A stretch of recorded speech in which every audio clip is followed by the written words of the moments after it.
Le KGB, le Comité pour la sécurité de l'État, trois lettres qui ont sonné l'effroi lors de la période communiste soviétique. À l'intérieur de l'État, le KGB avait rôle de police politique. Du 13 mars 1954 au 9 novembre 1991, le KGB, domicilié à Moscou, fut l'organisation chargée de la sécurité de l'URSS, de la police secrète et des services de renseignement. Tout part de 1953 où le MFD, faisant office de police judiciaire, est dissous. À partir de là émerge le KGB.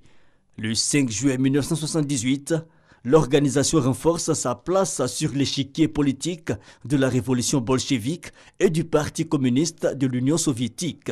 On l'appelle même l'épée de bouclier. Qu'a obtenu le KGB? De nombreux succès, notamment la démystification des services secrets étrangers avec le retournement en faveur de la cause soviétique de leurs propres agents.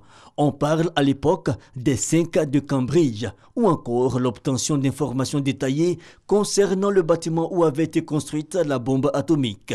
Lors de la guerre froide, le KGB reste actif. Intimidation, liquidation des dissidents politiques sont courants. Quand j'avais 13 ans, mon ami et sa famille ont été arrêtés.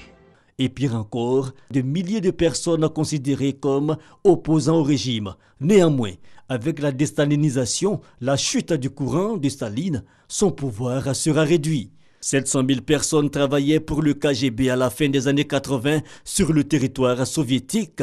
Mais le KGB sera compromis quand son président, le général d'armée Vladimir Khrouchtchev, utilisera les ressources internes pour aider à la tentative de putsch de Moscou en août 1951, un putsch qui visait Mikhail Gorbatchev. Et le 4 décembre 1991, le KGB cesse officiellement d'exister après sa dissolution le 11 octobre par le Conseil d'État.